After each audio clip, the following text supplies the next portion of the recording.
What's going on, guys? My name is Joey, and welcome back to another video here on my channel. Today, I'm going to be giving you guys two builds for the relatively new Coda Synapse. Now, this is one of the weapons that a lot of people were looking forward to when the Coda weapons dropped. After they dropped, a lot of people were disappointed with it. Me, myself, as well, I was slightly disappointed with it. Still am slightly disappointed with it.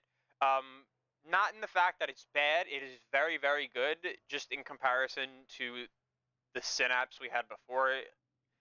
It's really not that much of a difference. It's got 6 more base damage and then progenitor damage on top of that.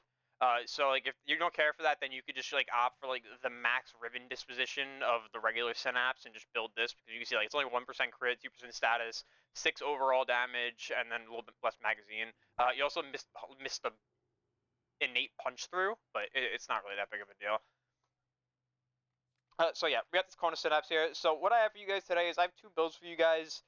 First build I have for you guys is going to be this one right here. This is an Acuity Corrosive build.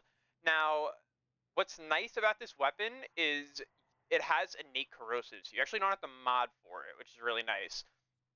Also, it's a Coda weapon, so we get progenitor, so we can put something like magnetic on here, help bolster galvanized aptitude. Now, you could still go about this differently, but for me, this is a very comfortable way to play the weapon when I'm looking for single target damage. Now, to continue on here, we have Vital Sense, Critical Delay for CCCD. We have Cryo-Rounds on here for Flat Cold, our Primed Elemental Damage mod. We have Galvanized Aptitude. This is for our additive CO. This is additive to things like Deadhead, it's not multiplicative. We have a Galvanized Scope on here. This is free 320% critical chance as long as you're aiming the weapon down, which is, you should be doing it anyway.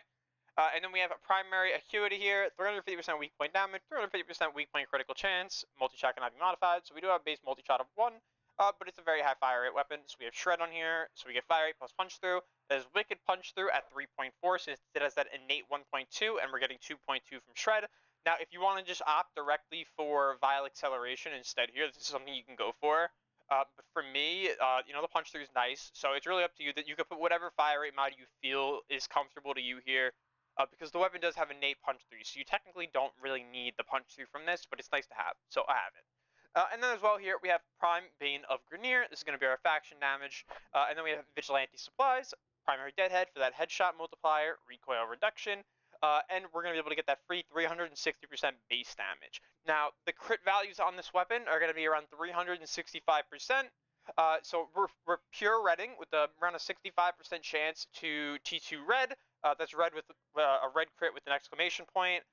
We also have Vigilante on here to bump it, so we actually have a chance to get a T3 red crit, which is a double exclamation point red crit, so you could actually use this for that. So this weapon has wicked amounts of critical damage and critical chance, so you definitely want to opt into it. Everything else here is pretty basic. Just get your elemental and everything else that goes with it. Your fire rate, your bane.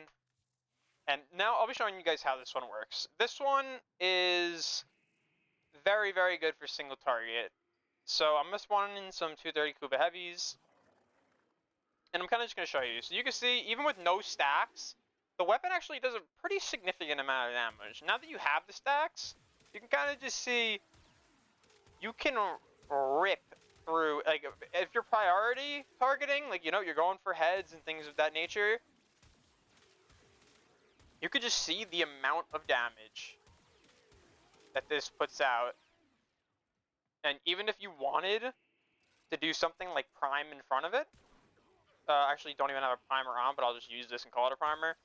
You can kind of just see like the numbers that we're getting here. Like, you get really good numbers out of this, and this is a high fire rate beam weapon that does a really ridiculous amounts of critical headshot damage. And it also has innate 0.2, so it's instead of 1.3x, it's 1.5. But just like a nice little boost for us, since it's not a sniper or anything. You can't use something like target acquired.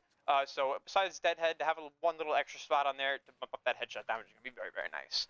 And that is indicated right here, 20% headshot damage. Now for the second build that I have for you guys here, I have a Multishot base build here. This is a Blast build, so it's going to be obviously the innate corrosive. We have Magnetic plus Blast. If you wanted to opt for a different progen here, you can. but for me, this is just very comfortable. So what I have on here is a galvanized chamber for multi-shot stacking, as we're going to be building multi-shot on this build. We have rhyme rounds here for cold. This is going to go along with thermite rounds. The reason I go for the 60/60s is because this weapon has really bad status chance, so these just help. As well as the elemental value of blast doesn't actually equate to the amount of damage that blast will deal. It's actually based off your base damage. So it doesn't even matter if you're running like a prime cold on here for blast or whatever. So yeah, just run your 60s. Run critical delay on here for CC, vital sense for CD. We have Bane Grenier on here. This is a 1.55 damage to Grenier. We're going to want to have this. We're going to want to double dip because we're playing dot-based builds here with blast. So double dipping is going to be extremely important. We also have Rifle Elementals on here for that extra status multiplier, and then we have Galvanized Aptitude for our base damage value. This is where all of our base damage is coming from on this build because we are running Primary Crux instead. This is going to give us 300% status chance and 60% ammo efficiency when you stack it up to 10, which is going to be extremely easy because this is a very high fire rate multi-shot based beam weapon. So this is going to be very, very easy to stack up. We also run Vidge on here, so we can bump a crit tier up, so we can see reds with this, which would be very, very nice. So I will be showcasing this one to you guys now. Now remember, these builds are unbuffed by my frame. This 300% up here, this is for my secondary. This is not for my primary. So you guys can kind of just see the weapon actually does really well with blast. Things like punch through will help you a lot with this when it comes to like actually AoE clearing with this. I'll spawn these enemies in now that I actually have stacks. You can see my crux is up. If I just shoot to the middle with it, you can just see the amount of damage that it does. Like blast is a very, very powerful element. So using it alongside the innate corrosive with the armor strip, I'm just going to increase the amount of damage that you're getting out of the blast. And you can just see that it's definitely able to take care of waves if you wanted to. I have a Phantasma build that's very, very similar to this. Not exactly the same, but definitely similar. And it's very, very fun to use. So if you guys are looking for more of like multi-shot, crux, status base, but you're still getting your crit, this is definitely the one I would recommend. Though I firmly believe that the Acuity build is much, much stronger. This one is great in this scenario. Obviously, this is going to perform better than the Acuity build would perform in this kind of scenario. But in the general amount of high damage scenarios you're wanting, you're going to probably want to be using the Acuity build. So I figured this would suffice. A nice AoE build for you guys that works really, really well. As well as a extremely high critical chance, critical damage valued Acuity-based build. So whichever build that you guys find that is more interesting to you, I'd say go for it. You know, this is a very, very strong weapon, even though it didn't get that much of a buff in the Coda update. Still extremely powerful. Synapse is something I was level capping with before the Coda Synapse was out. You know, so it's been a great weapon. We just got another better version of it now with a very low disposition. So, you know, like I said, whichever Synapse you guys want to use, these builds will apply. And whichever build that you guys want to use, it's totally up to you. And so you guys can choose. So I just wanted to thank you guys for watching my video.